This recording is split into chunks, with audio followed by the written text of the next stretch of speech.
In this world, everything is powered by a special kind of quartz crystal. When held, it glows with an inner light, a source of power for those who can wield it. But not everyone is born with this gift. We are introduced to a young boy with light brown hair named Ryguard Arrow.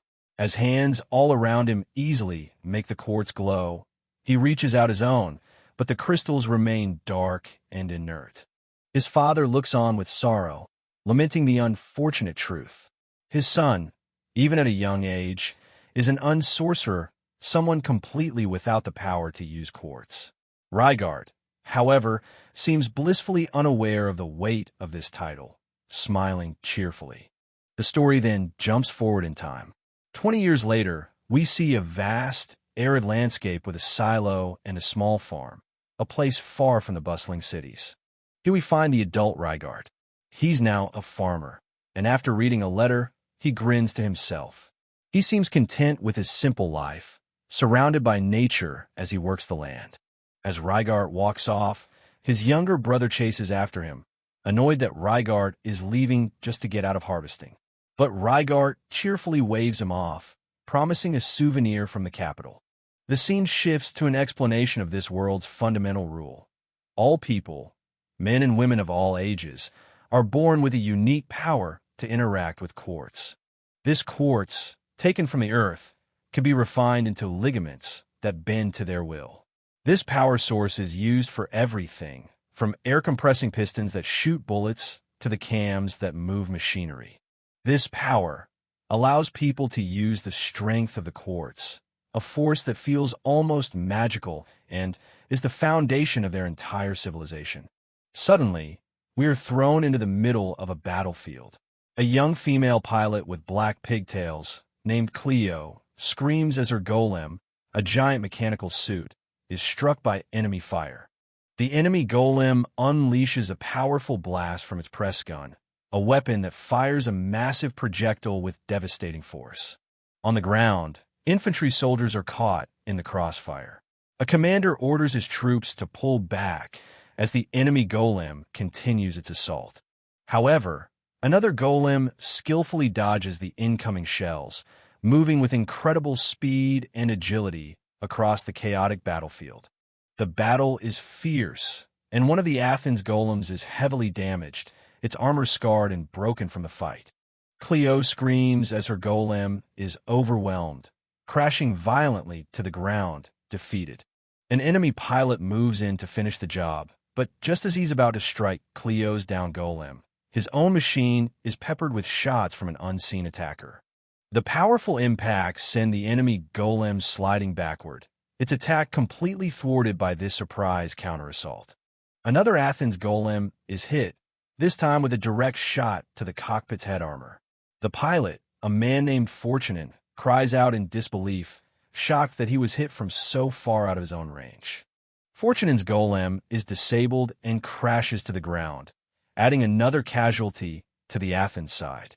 With their golems being taken out so easily, the ground troops panic and begin to flee, realizing they are completely outmatched. The tide of battle has turned thanks to the arrival of a new pilot. This is Zes, a skilled Athens officer with a stern and focused expression, who has just demonstrated his superior combat ability. Zes and his squad pilot far more advanced golems, which now stand victorious over the wreckage of the opposing forces. Zes opens a communication channel to check on his subordinate. He asks Cleo if she's all right, and she apologizes for her failure. With the remaining enemy golems destroyed, Zes's elite unit gathers around him. His pilots call out to their captain, acknowledging his leadership as they survey their decisive victory on the battlefield. In a tactical debriefing, Zes confers with two other high-ranking Athens officers, a bald man and a woman with long black hair. They soberly assess the situation. The surprise attack on Binanben has failed, and now they must contend with Krishna's main forces, which boast 5 times the military power. Meanwhile, the battle continues.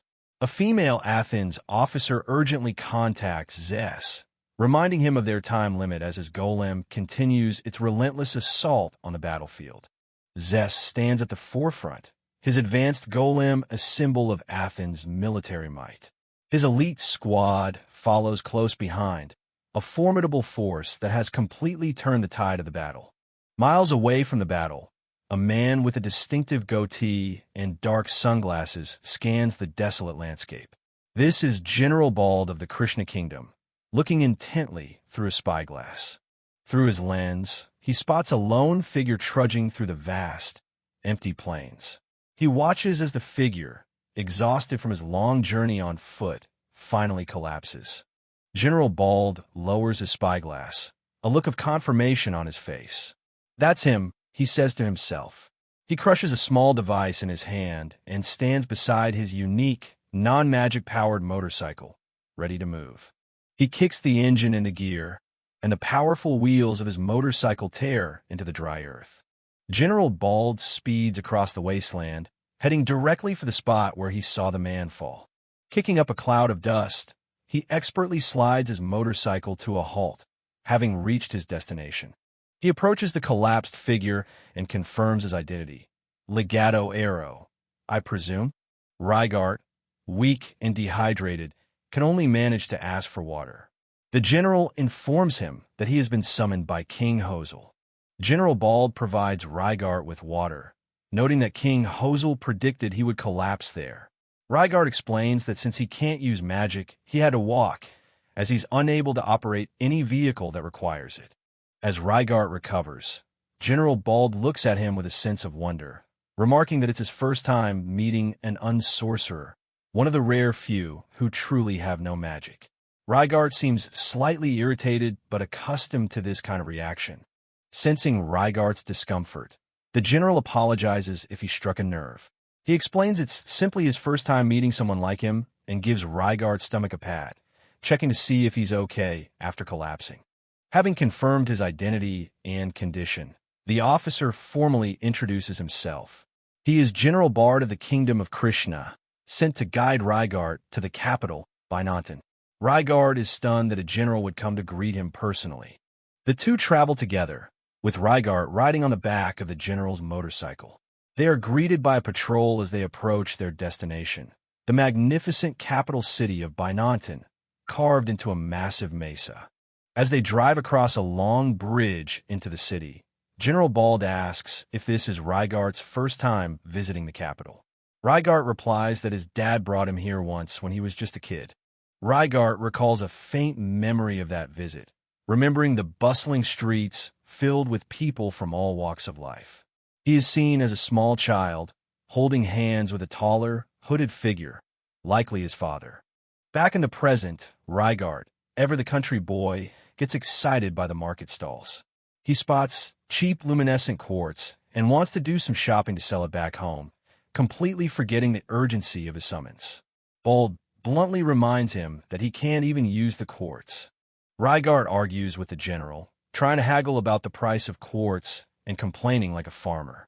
General Bald, having no patience for this, tells him to shut up and reminds him they don't have time for games, threatening to yank his beard if he doesn't hurry. They finally ascend to the highest point of the city, where the royal castle is located, a fortress built atop the pinnacle of the mesa, overlooking the sea. General Bald leads Rygart into a vast underground hangar. Inside, several golems are being maintained and repaired by teams of engineers, a clear sign of the kingdom's ongoing war efforts. Here, Rygart sees a striking woman with long blonde hair, dressed in a dark, hooded robe. Holding a tablet, she is intently focused on the testing of a golem's arm. This is Queen Saijin, a ruler who is also a hands-on engineer. Saijin is deep in a technical discussion with her lead engineers. They debate the feasibility of modifying a golem's weapon, considering the magic limitations of their pilots, and proposing design changes. General Bald calls out to her, "Good work, please come out." "Sure, when?" She acknowledges him and tells her engineers she will be in the workshop refining quartz ligaments, asking them to call if anything happens. As Saijin prepares to head to the workshop, her staff gossip amongst themselves, admiring her beauty but wishing she had more self-awareness as a queen.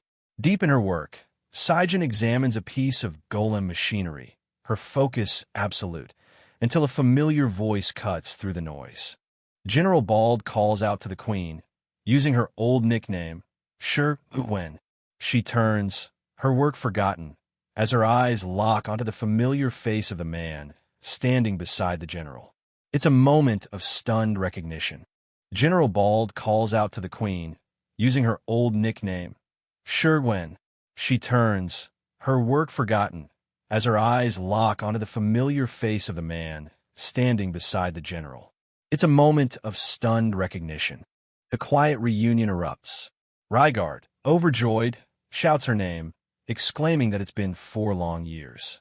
But Saijin's reaction is one of shock and anger as she yells his full name, Legato Arrow. Before Rygard can react, the Queen of Krishna raises a press gun, her expression cold and furious as she takes aim directly at him. She glares at him down the barrel of the gun.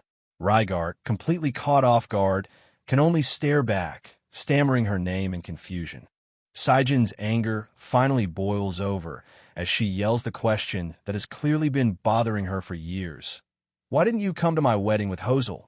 She presses him, asking what could possibly be more important than his close friend's wedding. Rygard, flustered, can only manage a weak excuse that he was busy with some stuff. He elaborates lamely, mentioning various stuff like the harvest. Saijin's cold expression doesn't waver as she asks if the real reason is that he hates them. But then, in an instant, her anger shatters. Dropping the tough act, she lunges forward, throwing her arms around Rygard in a desperate embrace. Holding him tightly, her eyes closed, she whispers his name. All her anger was just a mask for how much she missed him. I'm so happy I could see you. Legato. As the two friends share a heartfelt reunion, onlookers gossip amongst themselves. They wonder who this scruffy young man is, but others recognize him as the king and queen's best friend from school, the infamous unsorcerer. The narration explains just how rare Rygard's condition is. It's said that only 1 out of every 1,000,000 people are born without any magic ability. The onlookers continue to whisper, commenting on how someone without magic can't even operate a simple tractor, let alone a golem. They gossip that the king must have only called this useless unsorcerer to talk about old times. Having been reunited, the friends proceed to the throne room. A guard announces their arrival to the king. King Hosel, Legato, has arrived. They enter the grand hall to find a man with dark hair and a headband sitting casually on the throne. This is King Hoder, who greets his old friends with a simple, informal yo. Hoder asks Rygard how he likes the chair. Rygard, completely unfazed by the royal setting, jokes to Saijin, "Hey wife, what do you think about a king that hates the throne?" King Hoder plays along with the informal banter, pointing at Rygard and joking that defaming the king is a crime punishable by death. Rygard simply walks towards his old friend. The formality completely dissolves. Rygard playfully complains about having to crawl for 5 days just to be summoned. Hoder smiles warmly, thanking him for coming and petting his owl, noting that it's gotten bigger. Rygard finally asks why he was summoned, but the friends first fall into reminiscing about their school days. They were known as the problem children. Hoder, the crown prince who shirked his duties, Saijin, the mad scientist always in her lab, and Rygard, the king of makeup tests. Rygard smiles, adding the 4th member to their group of misfits, the straight-laced Zess. He innocently asks, "You called him too, right?" The question hangs in the air, and the mood in the room instantly turns grim and silent. Seeing Rygard's confusion, the others realize he is completely unaware of the world situation. Saijin explains that about a month ago, a coup took place in the neighboring country of Assam. It is no longer neutral. It now belongs to the Athens Federation. Rygard is stunned, having no idea that neighboring countries were at war. King Hoder delivers the next blow. The conflict isn't distant anymore. The Athens Federation is already invading the borders of their own kingdom of Krishna. As Rygard reels from the news, Hoder reveals the most devastating truth of all. The one commanding the invading Athens forces at the front line is their old friend, Zess. Rygard is utterly shocked, crying out that he can't believe it. Rygard passionately defends his friend, arguing that Zess is from Athens, yes, but he was a genius who hated war more than anyone. He even joined the military to help stop his own brother, Athens' commander-in-chief. Hodor and Sijin look on with somber expressions. They tell Rygart that they know, and they want to believe in Zess too. However, the unavoidable truth is that Zess was rumored to be the driving force behind the fall of Assam. The scene fades into a memory of a happier time, a stark contrast to the grim present. The three boys, Hodor, a smiling Rygart, and Zess, walk together in their school uniforms, friends united, while Sijin watches from a distance. Hearing the hopeless situation, Rygart is stunned into silence. After a moment, he turns to leave, his face grim. King Hodor calls after him, asking where he's going. Rygart says he's taking his brother to hide in the mountains before the kingdom becomes a war zone. He feels useless, unable to even fire a rifle. As an advisor calls him a coward, both Hodor and Sijin plead with him to stay and lend them his strength. As Rygart and Hodor walk off, General Bald quietly asks Sijin about Rygart. He can see the king's faith in him is sincere and wants to know what, besides being a school friend, makes him so special. Sijin explains that back in school, Rygart was the only person who could stop the constant fights between the hot-headed crown Prince Hodor and Zess, the younger brother of a powerful military family. He was the unlikely peacemaker between two powerful figures. A gentle, nostalgic smile graces Sijin's face as she remembers those past days, a time when their friendship was simpler and not yet broken by war. General Bald notices her fond expression and teases her, hinting at a possible romance. Sijin is flustered, but the general laughs it off, claiming it was just a slip of the tongue. The scene shifts, and we see Rygart and King Hodor being driven through the city in a royal transport, accompanied by an escort of golem-mounted guards. As they travel, Hodor asks about Rygart's father. Rygart reveals that his father died last year, and they didn't hold a funeral because they believed no one would come. Hodor is taken aback by the sad news. Rygart reflects on his father, calling him a stupid old man for taking out loans to send him, an unsorcerer, to military school, all in the vain hope that it might awaken some magical power and allow him to defy his fate. Hodor is moved by the story, telling Rygart that his father sounds like an amazing man. But he also admits that he, as a king, cannot fight against the fate that is now bearing down on them. Rygart sits in thoughtful silence. The transport stops, and King Hodor leads Rygart down a long, spiraling staircase, deep into the foundations of the castle. They arrive in a massive, crudely excavated cavern. Hodor walks towards a colossal object embedded in the rock, the reason he summoned his old friend. Rygart approaches it, his eyes wide with awe. Before him is a giant golem, unlike any he's ever seen, almost completely encased in a thick layer of raw quartz. Hodor explains that this is an ancient machine, assumed to be from 1,000 years ago. It was dug up from a quartz mine just last month and has been given the name Under Golem. The scene cuts away to the approaching threat. Zess, inside his golem's cockpit, pilots his machine at high speed across the plains, closing in on the capital of Bainaten. He speaks Hodor's name, as if anticipating a confrontation. Back in the cavern, Hodor reveals another discovery. Rygart is horrified to see the perfectly preserved, mummified corpse of the ancient person who was found aboard the golem. Hodor explains the central mystery.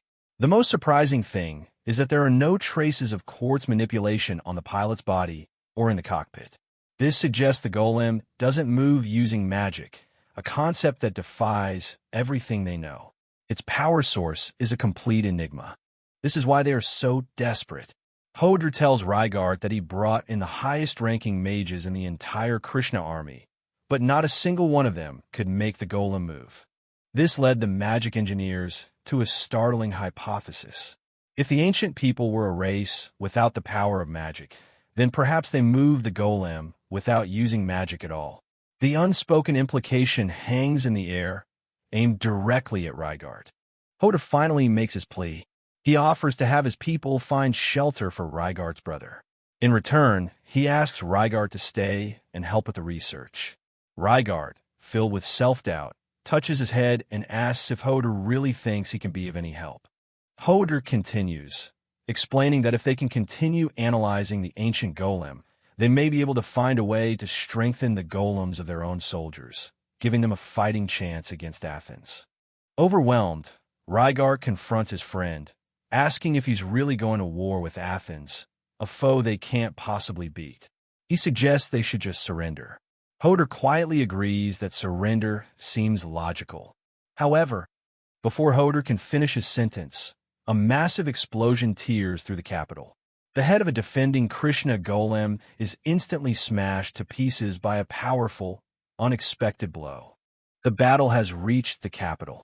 An enemy Athens golem crashes through the city's outer wall as soldiers scream out the alarm. Enemy attack. Balqua. Isak dupisate. Chaos erupts throughout the city. As explosions rock the outer walls, soldiers scream for the gates to be closed. In the streets, civilians are caught by surprise, looking up in terror as the sounds of battle echo around them. The citywide alarm, Alert Level Lambda, blares across Byzantium.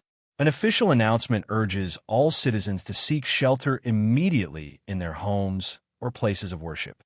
In the command center, General Bald barks orders, telling his men not to engage recklessly and to recall all patrolling golems for defense. From a balcony high above, Queen Sijin watches the attack unfold, her expression grim. The defenders are in disarray, pinned down by heavy fire. They report that high-caliber weapons are hitting them from multiple directions, but they are unable to locate the attackers. Outside the walls, the Krishna forces are being routed. The pilot of a downed golem yells for his comrade to retreat as another Athens golem closes in. But the retreating golem doesn't make it far before it, too, is struck down by the superior enemy forces. The heavily damaged Krishna golem crashes into the water at the base of the city's cliffs, another casualty in the swift and brutal assault. The attackers finally reveal their position. Zess has led his elite unit right to the capital's doorstep. He tells Cleo to get back to her golem as they prepare to press their advantage. Deep underground, the sirens reach the cavern. Hodor grimly notes that the attack came even faster than he anticipated. The scene flashes to Zess, his expression determined as he leads the charge. Rhaegar is in disbelief. "You're kidding, right?" he exclaims, unable to accept that their friend could be responsible for such a swift, devastating attack. Hodor confirms his fears. Only Zess could lead an assault this quickly. As the alarms continue to wail, Hodor reveals another piece of the puzzle. After Athens attacked their border, they sent a peace emissary to Krishna with their conditions for surrender. A spark of hope appears in Rhaegar's eyes. "So there can be peace?" he asks desperately. But Hodor begins to outline the brutal terms. All of Krishna's nobility will be stripped of their rank, and control of the kingdom will be transferred entirely to Athens. Then, Hodor delivers the final, soul-crushing condition for peace: the execution of every single member of the king's family. Rhaegar's hope turns to horror. Hodor clarifies that even though Sijin was born a commoner, Athens' demand includes her as well. Rhaegar is speechless as the full weight of the situation crashes down upon him. Hodor's royal facade finally cracks. He confesses to Rhaegar that in front of the cabinet and Sijin, he must act like a king. But alone with his friend, he can be honest about his fear and desperation. With the sounds of his kingdom falling around them, King Hodor turns to his oldest friend, the one person he can be vulnerable with. Standing before the ancient golem that represents their only impossible hope, he asks, "What should I do?" The story opens with a wide shot of the capital city, Byzantium. An alarm blares across the land, signaling that the city is currently under enemy attack. Deep within the capital's foundations, soldiers are in a panic. As they overlook a massive, dark pit, a commander orders his men to evacuate the king to safety immediately. Down in the pit, standing before an ancient and inactive golem, are two figures. One is a young man with blonde hair, Rhaegar. The other, with dark hair and a royal cape, is his childhood friend, King Hodor. A close-up shows the stark contrast between the two friends. Hoder maintains a calm but burdened expression, while Rygart looks back at him with wide, shocked eyes, clearly distressed by the situation. Rygart erupts in anger, shouting that he can't accept the terrible conditions offered. Hoder calmly explains the enemy's perspective, noting that for General Lakis, achieving peace is the same as admitting failure. As they argue, an unseen hand playfully scratches Rygart's head. Sweating and furious, Rygart points toward the ancient golem. He asks Hoder if this machine is the reason their other friend, Zesu, has been so aggressive and picking fights with him. Rygart continues his outburst, accusing Hoder of acting like he's given up on everything, even laughing when his own life is in grave danger. Hoder simply looks back at him with a faint, sad smile. Rygart, seemingly exhausted from his own anger, turns and walks away, muttering an apology. Hoder watches him go, quietly wondering to himself if Zesu was being particularly hard on Rygart, suggesting a deeper history between the friends. Rygart looks back with a look of desperation, saying he'll do anything to help, as long as it doesn't involve fighting. Hearing this, Hoder looks up and calls out his friend's name, Rygart. Hoder lets out a laugh, which only makes his guards more anxious, and they urge him to hurry to his shelter. Rygart smiles back, but warns Hoder not to get his hopes up, admitting that he's useless in many ways. Just then, an enemy golem, massive and heavily armed, appears at the edge of the pit. The sounds of battle draw closer. The enemy golem takes aim with its enormous cannon, targeting the very area where the group is standing. It fires a powerful blast, and the ancient golem, which had been resting in the quarry, is completely obliterated by the explosion.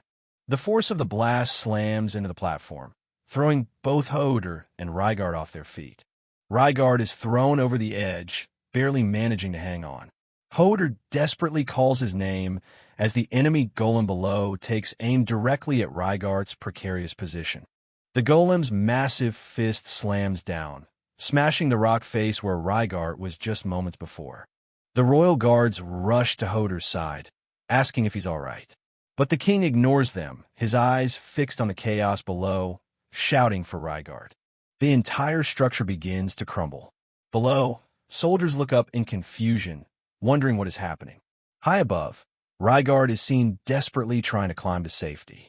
Rygart yells at Hoder to save himself, reminding him of his duty as king.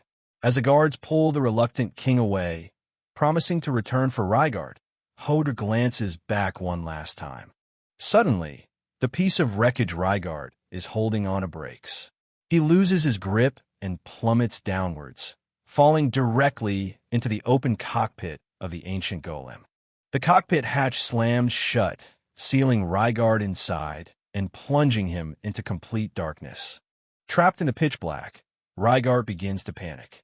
He wonders what he should do, fearing he might suffocate inside the sealed cockpit.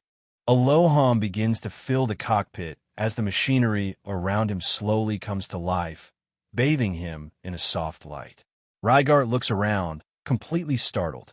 His hand is near a control sphere that is now shining.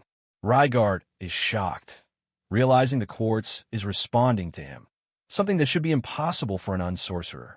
As he stares at a screen filled with unknown symbols, the ancient machine fully activates, its hum growing louder.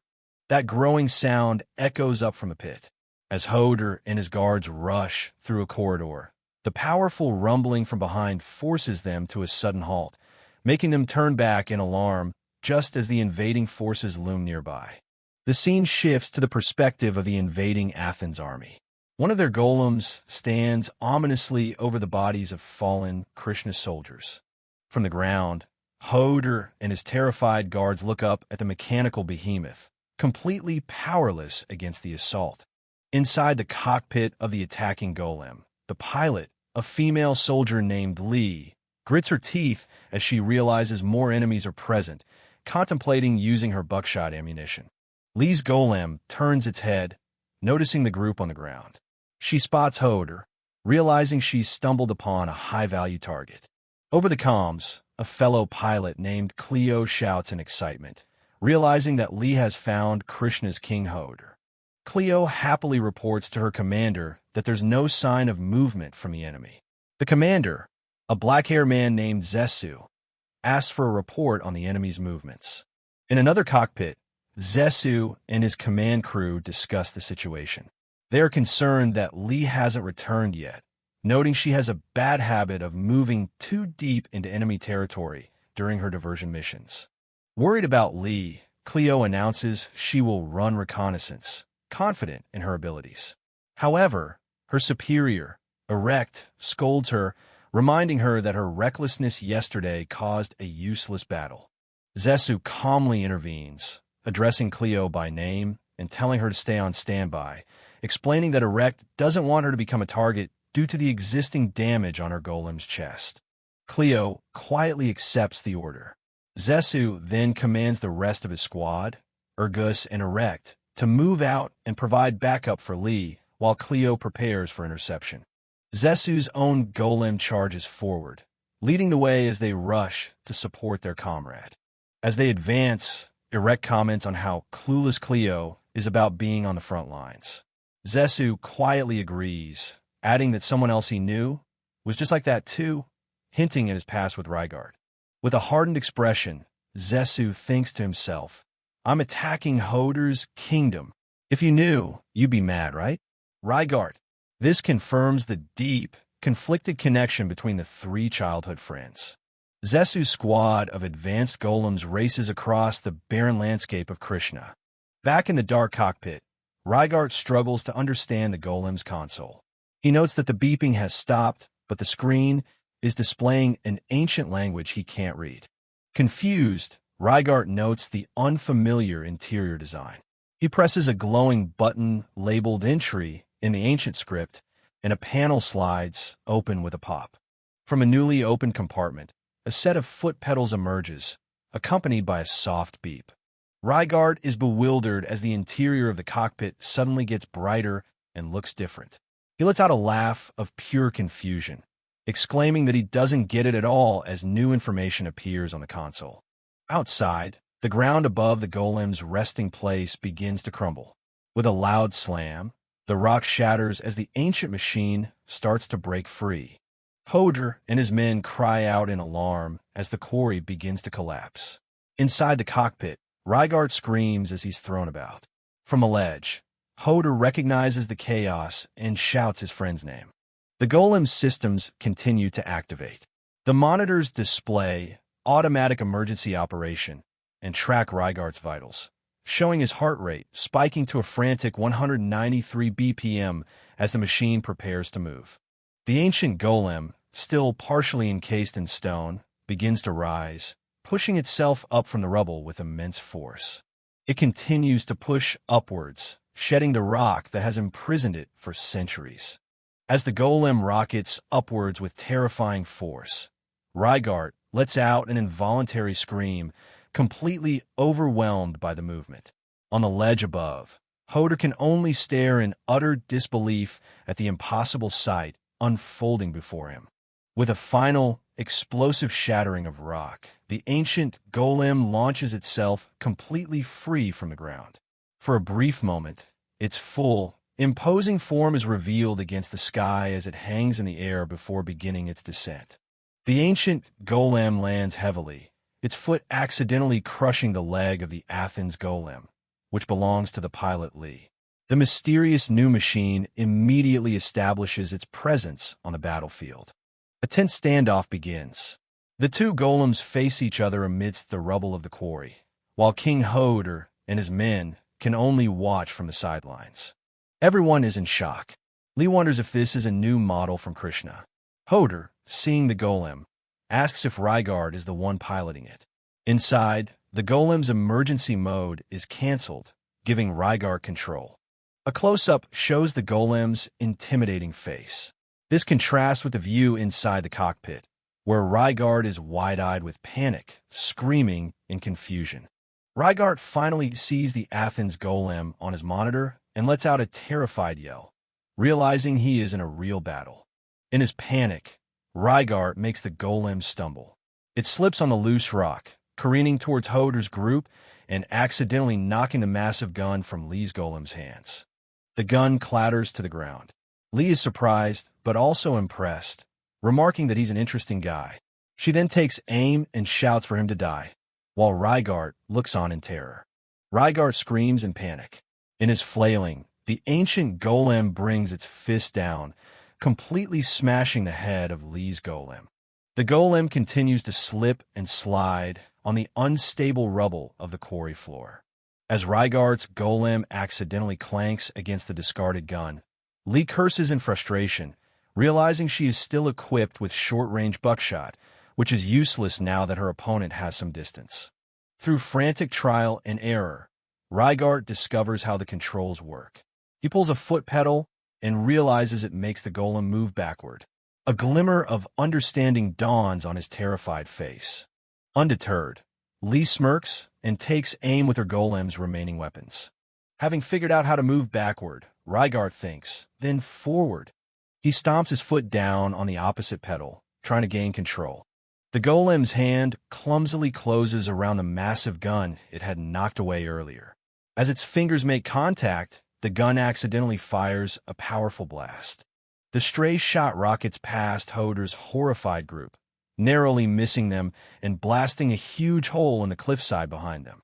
Elsewhere, the gruff and imposing General Bald of the Krishna army yells for his troops to open the gate and prepare for a sortie. General Bald's forces, a formidable battalion of golems, begin to mobilize and exit the fortress.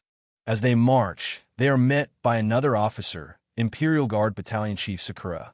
She reports that while they were protecting the gate, she was informed that King Hoder had headed towards the outer quartz mine. General Bald is furious, asking why they were so lazy in reporting the king's location. He orders backup to be sent immediately, looking on with concern and muttering the king's name. Hoder, I hope you're safe.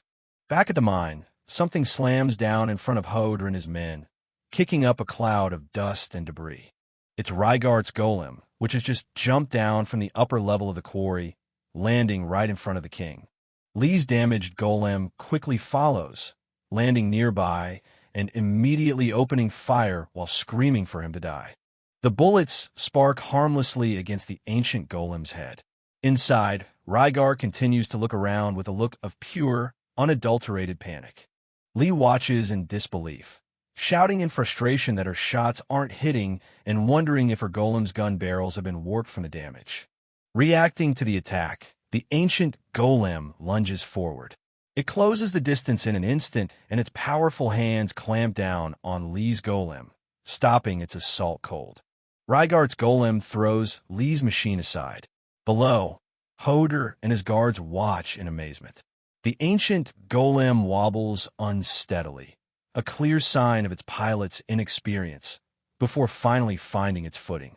Inside the cockpit, Rygart breathes a sigh of relief, believing he's been saved, not yet comprehending that he was the one who controlled the golem's actions. Rygart sees the unconscious pilot, Lee, slumped over in her cockpit, and realizes she isn't dead. He begins to worry about what will happen when she wakes up. As if responding to his thoughts, the golem's head turns on its own. The golem crunches the disabled enemy machine underfoot. Rygart, becoming more familiar with the controls, deduces the functions of the pedals and levers. Nearby, the golem's massive sword lies waiting. He reaches for the control stick to try and pick it up. He fiddles with the controls, wondering how to grip the sword. As he squeezes a trigger, the golem's hand clutches the giant weapon, and Rygart lets out a cry of surprise as he successfully wields it. On his monitor, Rygart sees Hoder's group. Relieved, he thinks this should be enough for now. He tells Hoder to run away, wanting to escape the battle himself. The golem's internal sensors identify Hoder and his men as unexpected living things. Suddenly, Hoder's face fills with terror as he spots a new threat, screaming at Rygart to look behind him. Rygart turns just in time to see another enemy golem appear on the cliffs above, a far more advanced model than the one he just fought. The new golem, piloted by Zesu, fires a powerful blast from its long-range rifle. The shot is a direct hit, striking the ancient golem squarely in the head. Rygart cries out, as the cockpit is violently shaken by the impact. Before he can recover, Zesu's golem fires again, relentlessly attacking. The repeated impacts are too much for the ancient machine. Its head shatters and explodes under the force of the assault. The headless golem stumbles backward and collapses into a heap of rubble, right at the feet of Hodor and his men. Zesu's golem lands gracefully, sliding to a halt before the wreckage of the machine he just destroyed. The cockpit of the attacking golem opens, and Zesu emerges. Looking down at the king, he says coolly, "It's been a while, Hodor." Hodor looks up in shock, recognizing the voice of his childhood friend, now his enemy. Zesu correctly identifies the fallen machine as Krishna's ninth, a legendary golem. Zesu declares his intention to restrain the unique golem. But before he can act, Hodor screams desperately, "Wait, Zesu. Rygart is riding in that." Zesu dismisses the warning, believing it's a desperate ploy to buy time. He knows Rygart is an unsorcerer who can't possibly move a golem. Inside the wreckage, Rygart hears Zesu's name and looks up in shock. The scene flashes back to their military academy days. A younger Zesu confronts Rygart, yelling at him and asking if he's giving up. In the flashback, Zesu passionately argues that Rygart can't quit the academy. He points out that being promoted twice without the ability to use quartz is a miracle, and quitting would prove his doubters right. Hodor attempts to calm Zesu down. Zesu angrily brushes Hodor off. Hodor explains that Rygart has no choice but to leave for financial reasons. Unable to accept this, Zesu walks away in frustration, while Rygart apologizes to Hodor. The flashback shows the day Rygart left. He shakes hands with Hodor, saying his goodbyes, as Zesu and a young Saijin watch from a distance. Rygart walks away from his friends and the life he could have had at the academy, turning back for one last look. The memory ends on a shot of Zesu, sitting alone after Rygart's departure, looking sad and conflicted, foreshadowing the difficult choices he would have to make in the future. Back in the present, Zesu's golem stands menacingly over the disabled ancient machine, its gun pointed at the wreckage where his childhood friend is trapped. From his ruined cockpit, Rygart looks up in horror. Zesu stares back, his expression a mixture of cold determination and confusion, trying to process Hodor's desperate claim. Hodor continues to plead, promising Zesu he won't escape if this battle ends. Zesu, still in disbelief, mutters to himself that there's no way Rygart could be here, but knows his old friend Hodor isn't one to lie. Panicked, Rygart tries to get the damaged golem to move, but nothing happens. He watches in terror as Zesu's golem takes aim, preparing to deliver the final blow. With no other choice, Rygart climbs out of the wrecked cockpit, desperately screaming his friend's name. "St. Stop! Zesu!" Zesu's golem continues its attack, its massive weapon aimed to crush the cockpit and Rygart along with it. Rygart yells, "Zesu! It's me!" He realizes his friend can't hear him over the noise of the golems. But Zesu sees him, and his eyes widen in shock as his attack crushes the cockpit right beside Rygart. The two golems, piloted by childhood friends, are now locked in a deadly clash of steel, their faces reflecting the intense conflict. Seeing the imminent danger, Hodor lets out a desperate cry, screaming Zesu's name. Now face to face with his friend, Rygart screams with all his might, "I said stop it!" In his cockpit, Zesu stares back, frozen by the raw emotion of the plea. Zesu's golem slams Rygart's machine into the ground, but something makes him hesitate from delivering the killing blow. Rygart is thrown by the impact, looking up in agony as Zesu's golem looms over him, poised to strike. Rygart's eyes are wide with terror, certain that he is about to die. Zesu's eyes reflect the same shock, his mind reeling from the impossible truth before him. At the very last second, Zesu pulls his golem back, unable to bring himself to kill his childhood friend. Just then, the cavalry arrives. A large contingent of Krishna golems, led by General Bald, appears in the canyon, completely changing the dynamic of the battle. General Bald shouts out to the king, Hodor and his guards, who were moments from death, look on with relief and joy at the sight of their reinforcements. General Bald's troops immediately take a defensive low formation, raising their shields and preparing to unleash a coordinated attack.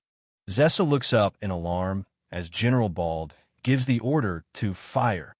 A massive volley of projectiles rains down on Zessu's position. Zessu's golem agilely jumps to evade the barrage, kicking off the cliff wall. General Bald watches, impressed and surprised by the enemy golem's speed. Under fire, Zessa checks on his subordinate, Lee, who confirms she can move. Realizing they're facing a powerful enemy, General Bald orders his men to angle their shields. Zessu commands Lee to withdraw and meet with their other squadmate, Erect. Lee asks what they should do about Krishna's king, but Zessa shouts that it's too late. His golem is smashed by another volley of fire, forcing a retreat. Lee struggles as her golem is pelted by fire. Zessu, recognizing General Bald's famous brigade, knows they must hurry and withdraw before they are surrounded. Below, the Krishna forces celebrate, knowing the king is safe, while Bald strategizes his next move. Zessu's golem makes a hasty retreat, leaping away from the battle and disappearing over the cliffs. With the enemy retreating, General Bald orders his forces to hold their position and not give chase, prioritizing the escort of the king. In the wreckage below, Rygart furiously kicks open the jammed cockpit hatch. Ignoring everything else, Rygart climbs out of the golem and runs desperately toward the cliff where Zessu disappeared, calling his friend's name. Soldiers from the Athens army are on the move with their golems and a large transport vehicle, heading through a rocky canyon.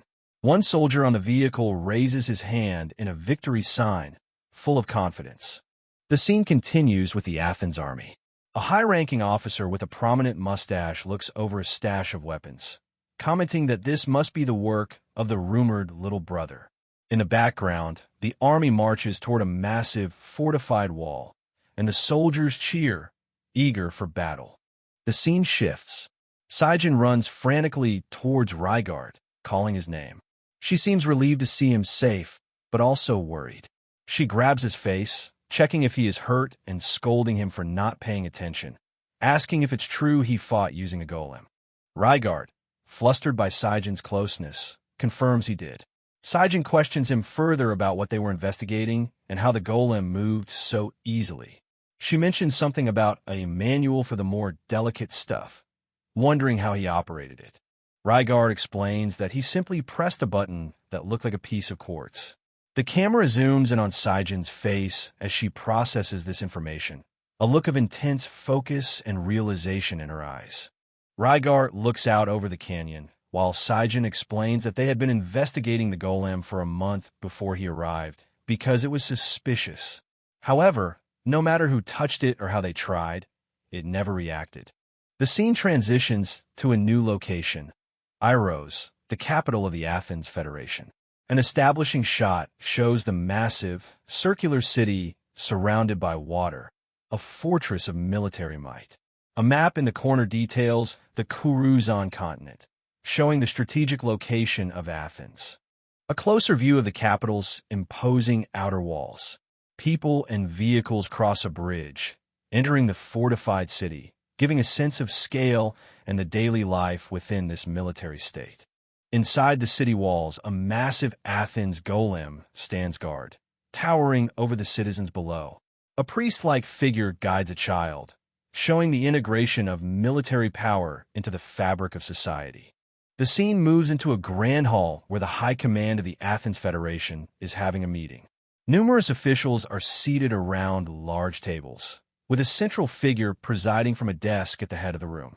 A close-up reveals the presiding figure, identified as the Athens Federation Army Supreme Commander, Secretary General Locust.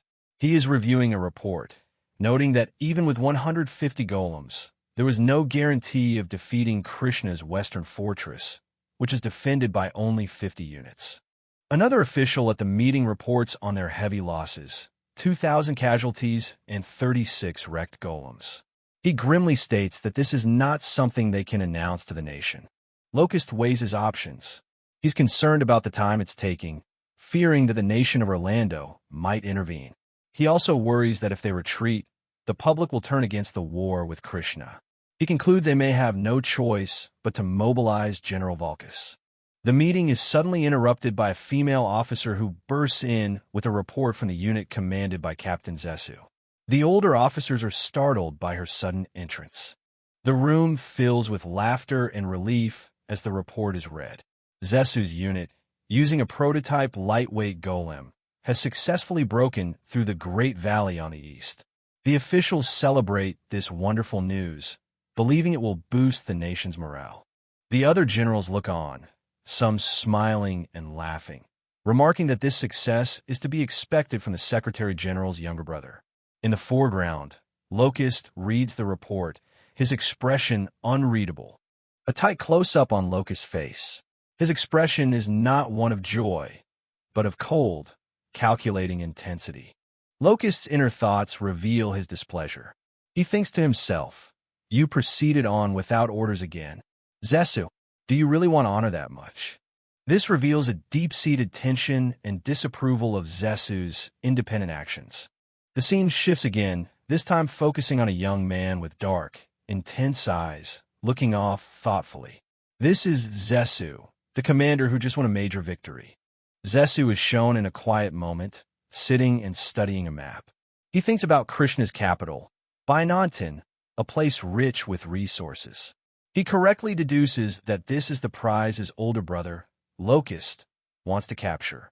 Zesu is tormented by his decision. He wonders aloud if his brother will forgive the sins of his foolish brother and accept him as a loyal servant if he can defeat King Hodor. He questions his own ability, doubting if he can succeed with only 5 units. The scene changes to the next day in the field. A cheerful young woman with a long braid calls out to Zesu-sama with a bright, adoring smile. This is Cleo, a pilot in his unit. Cleo brings Zesu a meal, mentioning that it's seafood again. However, Zesu is still lost in thought, barely acknowledging her. Cleo looks concerned, pointing out that he didn't eat yesterday either. Suddenly, another female soldier, Lee, interrupts them. She grabs Cleo by her braid, telling her not to disturb Zesu. She harshly scolds Cleo, questioning why she's still there and ordering her to go relieve Argas from patrol duty, sparking an argument between the two. The argument escalates as Lee continues to belittle Cleo, taunting her about her technical skills. As their bickering makes a ding-dong sound effect, a vein pops on Zesu's forehead, clearly annoyed by the disturbance. The argument between the two female pilots continues. Cleo tries to defend her worth, saying she's still useful for things like cooking and washing clothes. Lee cruelly mocks her, saying that for a 12-year-old, there's nothing else to boast about besides her useless big breasts.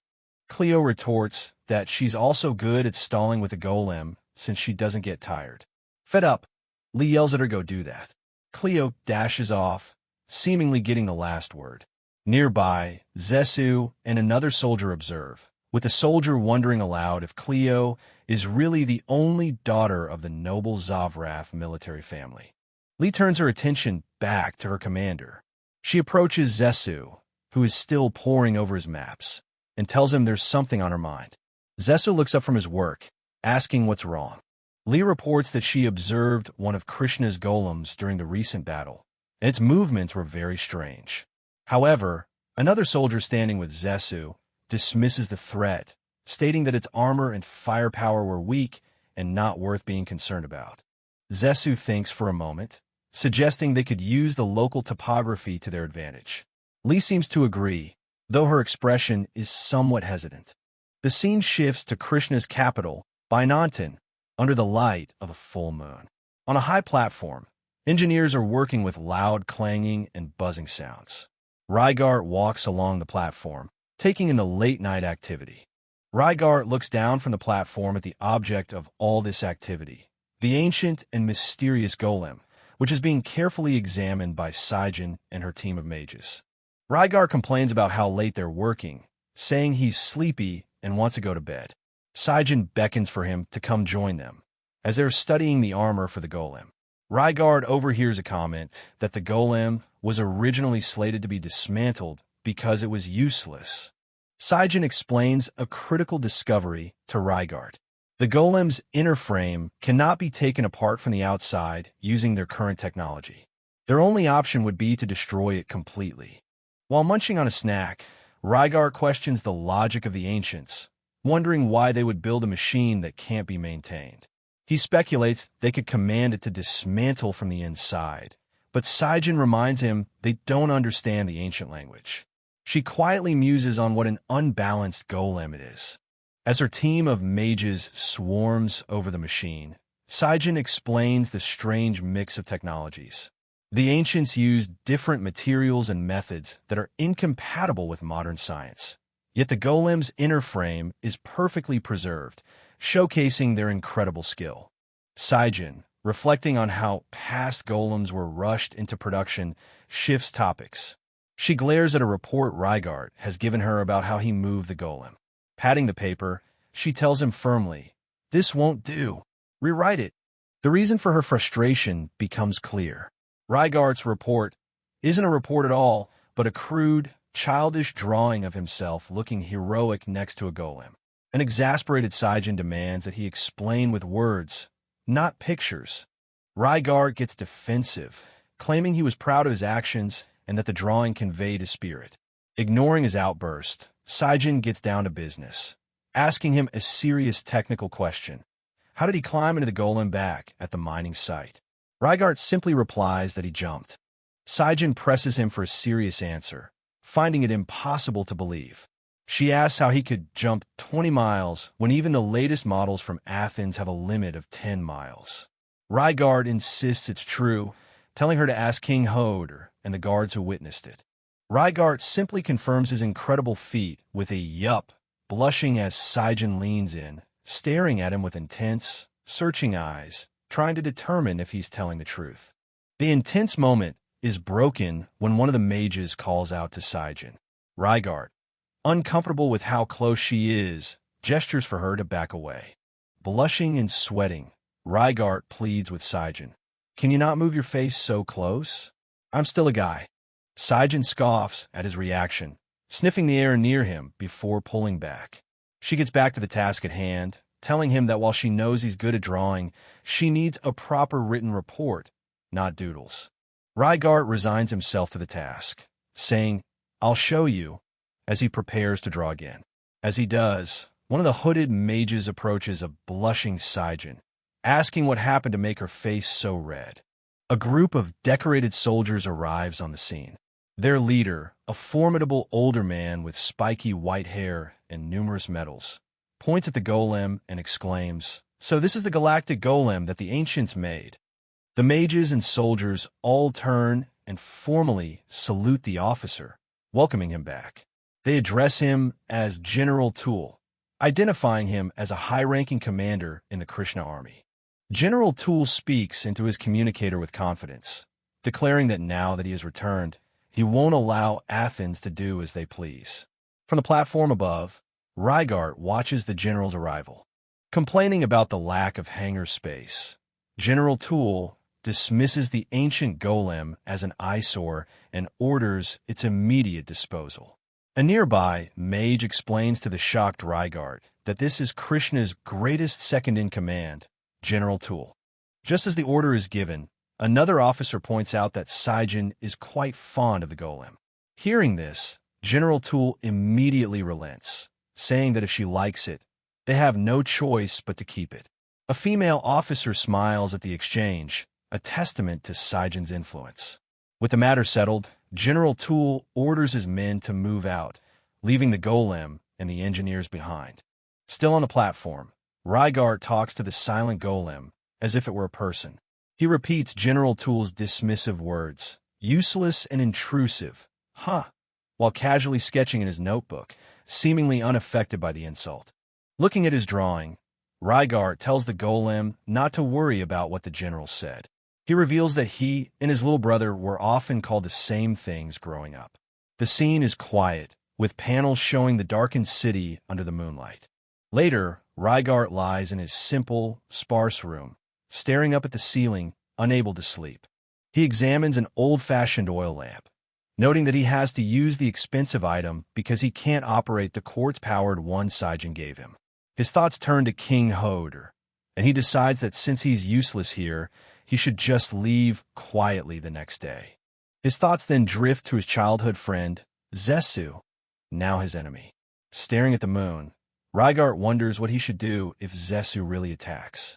He seems to be holding on to the faint hope that Zesu's forces have already withdrawn. The scene cuts to a menacing shot of Zesu's golem, standing silhouetted against the full moon, a powerful and intimidating symbol of the coming attack. The camera pans across the faces of Zesu's elite golem squad, their machines lined up and ready for battle. They are a unified and dangerous force. With his key pilots, Cleo, Lee, and 2 others, assembled before him, Zesu gives the order. He announces the commencement of the second wave attack on Bainanten, with the objective of forcing Krishna's complete submission. Meanwhile, back in Krishna, the scene shifts to Saijin's personal quarters. She sits on her bed in her night clothes, quietly looking at a bouquet of lilies as she gets ready for bed. After getting up, Saijin looks at her reflection. A wider shot reveals her room is a complete disaster, with books, machine parts, and clothes strewn everywhere, showing a side of her that contrasts sharply with her composed public image. She opens a small, elegant box to reveal a ring. As she picks it up, it glimmers in the light. Her eyes widen in what looks like a painful memory, ending the chapter on a note of mystery. In the chamber of the enemy nation, Queen Saijin of Krishna, her face etched with worry, looks at a ring she holds in her hand. She silently leaves the room, placing the ring on the bed where Zes, a general of the opposing Athens army and her childhood friend, rests under the watch of his guards. While Zes groans in his sleep, a hand reaches for a seal on a nearby desk, hinting at the official orders and the weight of command. Meanwhile, an assessment of the Krishna kingdom's military strength is made. The kingdom currently possesses just under 200 golems, with a little over 100 spread out for protection. From within his golem's cockpit, Zes calculates the remaining enemy forces. He estimates that Bainanten, the capital, has a little more than 80 units left, while his own Athens army has over 700 golems. The attack begins. An Athens golem, a heavily armored fighting machine, descends rapidly upon the battlefield. The assault is swift and brutal. An enemy pilot screams as his golem is riddled with bullets, showcasing the overwhelming power of the Athens forces. From a distance, General Bald of the Athens army watches with a grim expression as his golems easily slash through Krishna's defenses. Zes's unit continues its relentless assault, firing upon the enemy from a distance. Their objective is clear: to damage over 20 of Krishna's golems. On the fortified walls, Krishna's soldiers are picked off one by one. The attackers are skillfully using the kicked-up sand clouds for cover, making it a one-sided slaughter.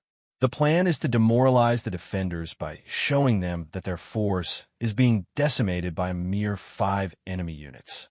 Zes watches the chaos unfold, convinced of his strategy. He believes that if he applies enough desperate pressure on King Hoder, his old friend will have no choice but to surrender.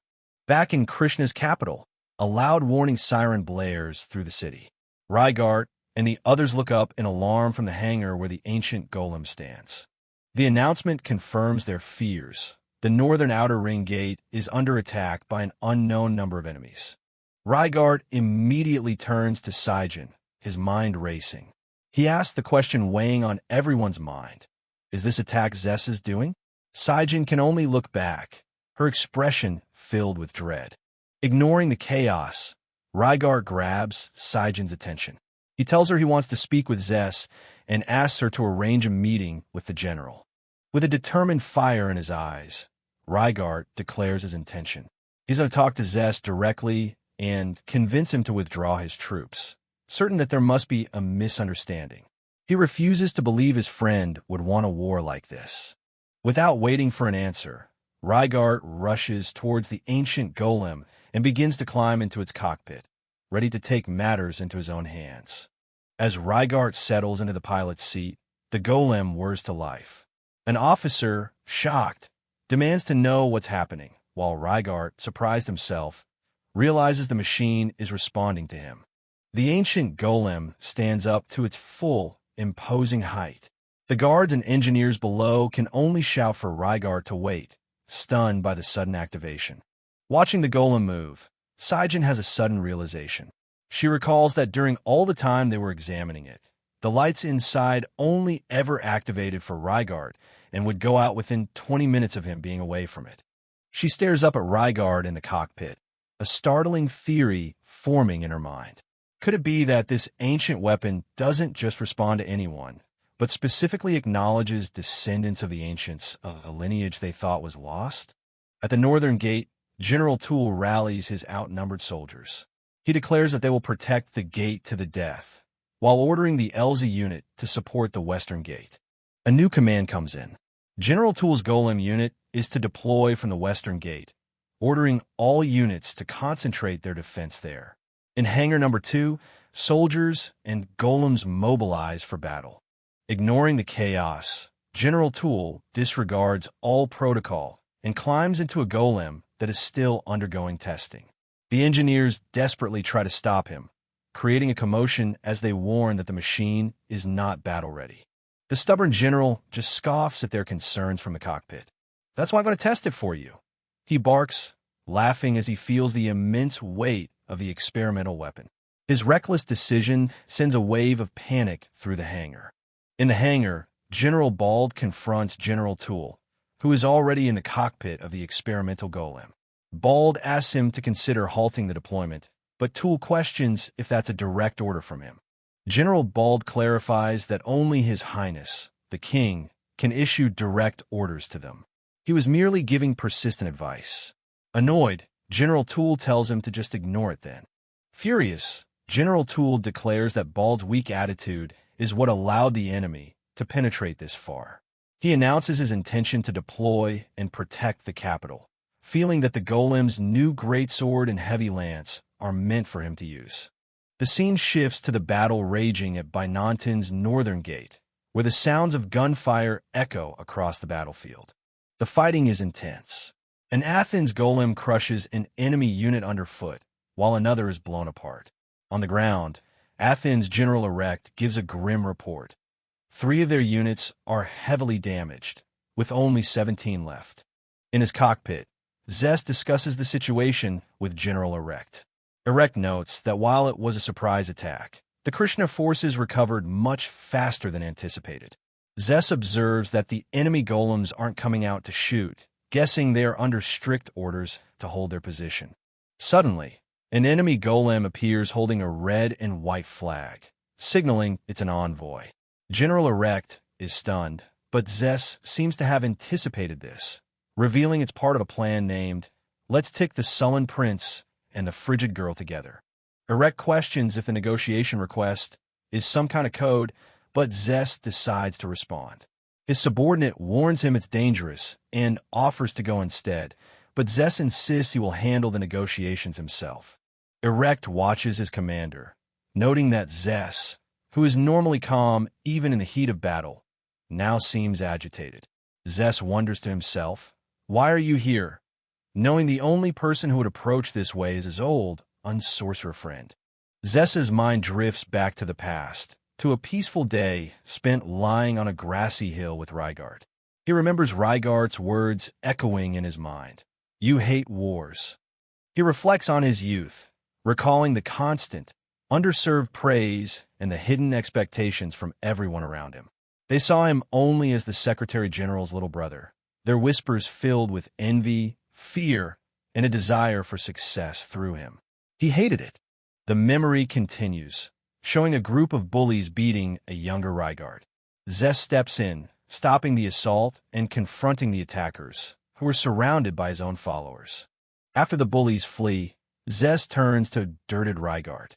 He calls him out, reminding him that he's the son of the noble Tupel family and a man from Athens, questioning why he doesn't fight back one-on-one. Zest tells him that while he hates people who only fight in groups, he hates servile people who won't defend themselves even more. He asks Rygart directly if he would fight back if it were a one-on-one fight. Rygart admits he hasn't thought that far. Zess presses him, asking what he would do if his opponent hit him until he was about to die. Rygart quietly responds that his dad taught him, if you can endure until your opponent gives up, it won't become a fight to the death. Later, one of Zess's companions asks why the bullies even bothered picking a fight with Rygart. Zess, watching Rygart sitting alone, admits that he can't tell if the guy has guts or not. Zess thinks about how Rygart is different from everyone else, an unsorcerer in a world of magic. Rygart retorts, maybe because I'm different from everyone. Zess muses that Rygart's unique nature might allow him to control that, and perhaps even stop the fight. In a memory, Zess smirks, telling Rygart, don't come within 3 miles of me. Not a bad pact, right? Rygart asks who he is, and he introduces himself. I'm Zess. The flashback ends, bringing us back to the present battlefield. Zess's golem stands opposite the ancient golem piloted by Rygart, who holds the envoy's flag. The cockpits of both golems open. Zess stares in disbelief at the face of his old friend, uttering his name in shock. Legato!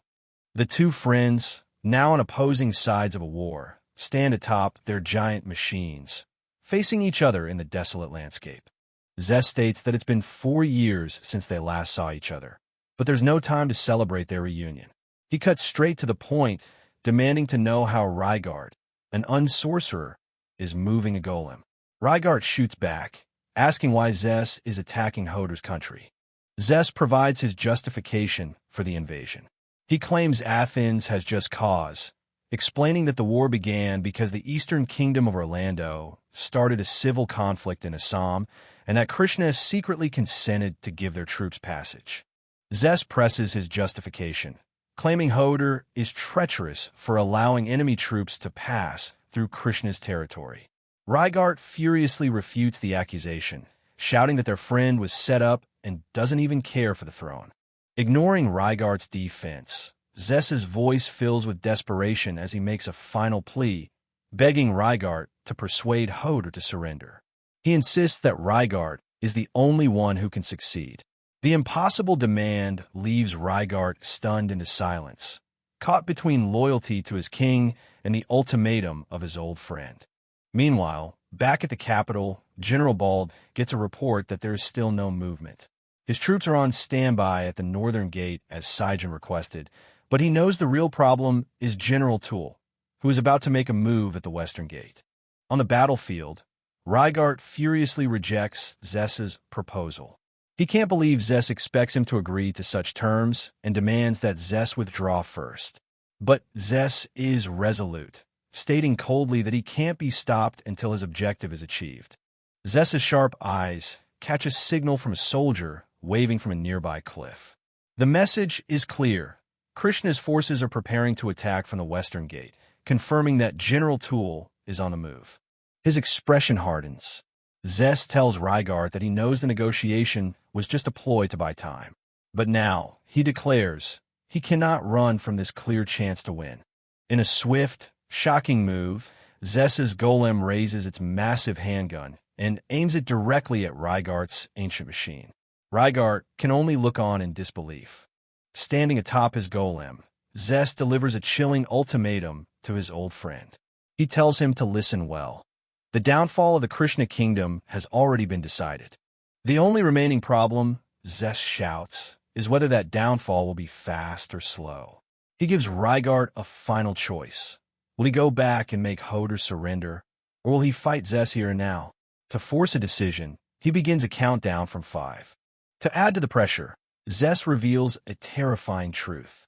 A second invasion force is on its way, led by the genius of cruel warfare, General Borkus, commanding an army of 200 units. There is no more time. Rygart must make Hodor surrender.